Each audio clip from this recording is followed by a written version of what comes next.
Well, hello everyone. Welcome to the We're Not Stumped podcast. I'm your host, Mike Boland, and today is July 11th.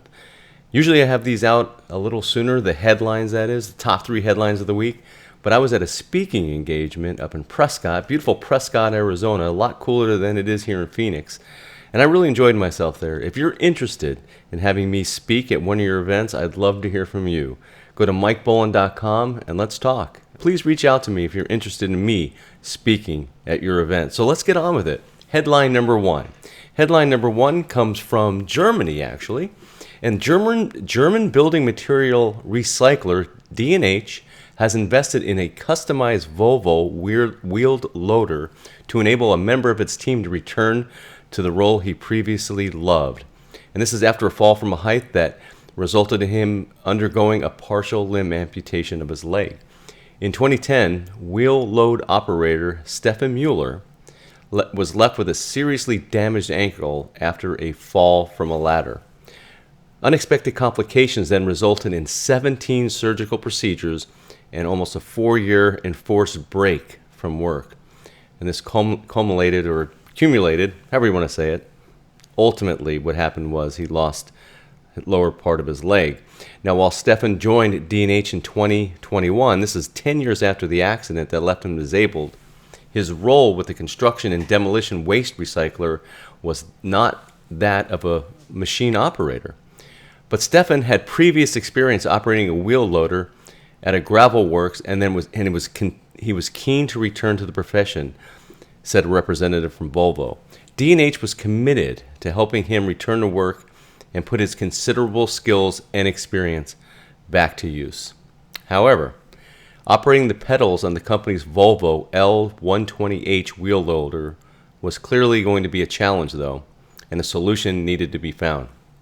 The D&H team decided to adapt their machine so that either Stefan or another member of the team could use it, so they turned to Volvo to devise a hand throttle instead of the foot throttle. And it's an interesting story. There were some ups and downs trying to figure out how they were going to make this work, but they did make it work. And I love the theme in this, because one of the hardest things for all of us in the limb loss community is finding gainful employment. It's extremely difficult, but it's great to see an organization go out of their way to take one of their tools and make it adaptable for someone who can use all the experience that he already had. So congratulations to Stefan Mueller, and thank you, D&H, for doing what you did. Headline number 2. 33-year-old Craig Wood aims to be the first triple amputee to sail solo and unsupported across the Pacific. A former British soldier from Doncaster is set to embark on a world record maritime expedition to become the world's first triple amputee to sail solo. This is non-stop, unsupported, 6,000 nautical miles across the Pacific Ocean. The grueling challenge is predicted to take more than 60 days, departing from La Paz, Mexico, and he's going to end up in Yokohama, Japan in early 2025. In order to complete the expedition, Craig will have to overcome unpredictable weather, waves as tall as 2 double-decker buses, isolation, and sleep deprivation, all while managing the additional challenges associated with his injuries.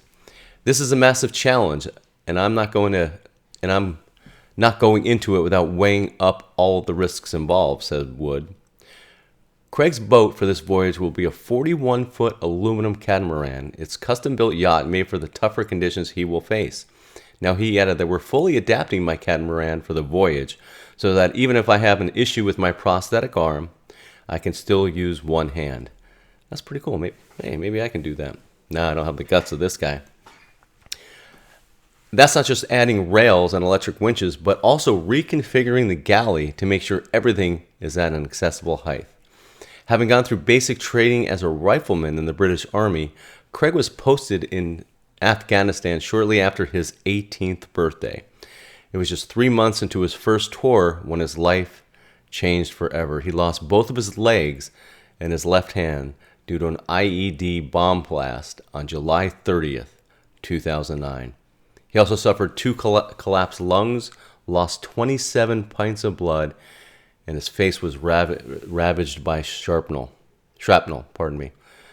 It took 8 months for Craig to learn to walk again, and 4.5 years of rehabilitation at dedicated Headley Court facility in Surrey to improve his quality of life.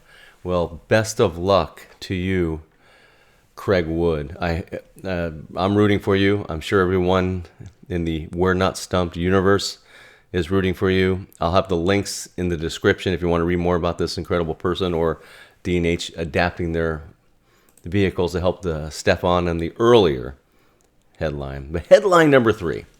From falling asleep on the streets to multiple amputations, Isa Larab had an incredible journey to the U.S. Adaptive Open. And here's how the story goes. This is out of Kansas. For 12 years, Isa Larab has held on to a Tiger Woods ball marker a friend gave him. When I arrive in the United States, I will wear it, Larab told his friend. This week, he finally gets to showcase it. Larab is competing in the 2024 U.S. Adaptive Open at Sand Creek Station in Kansas. It's his first time in the United States, and he is the first player from Cameroon to compete in the event. His journey to Middle America is about as incredible as his golf game, all of which was nearly taken from him after contracting bacterial meningitis in 2017.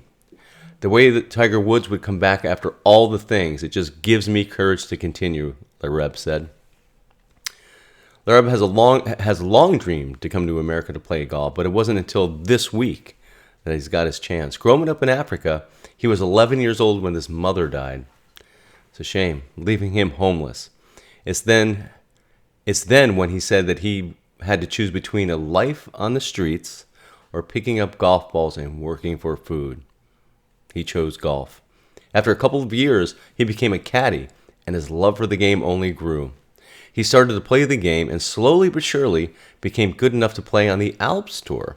In 2017, while competing at the Inbay Open in Egypt, Larab contracted bacterial meningitis, and it put him into a 4-day coma. When I woke up, all of my extremities had cirrhosis, he said. That's when they had to make the choice to have both of his legs amputated and all but 2 of his fingers on his right hand. Yet, Isa is competing in the U.S. Adaptive Open this week. I'm sure there's many great golfers there. We're certainly pulling for Isa, but all of the golfers there. Congratulations on your achievement, and go out and have some fun, and of course, try to win the tournament. That's what it's all about. So those are the headlines this week. Let me know your thoughts. If you want to comment on anything I talked about, go ahead and leave them in the comment section on the YouTube channel, the official Mike Boland YouTube channel. My channel is called I'm Not Stumped, and the podcast is We're Not Stumped. Go to we'renotstumped.com to see all of the episodes I've had, approaching 60 now, with some of the greatest people I've ever met. And if you want to be on the We're Not Stumped podcast, go to that website, contact me. I'd love to have you on.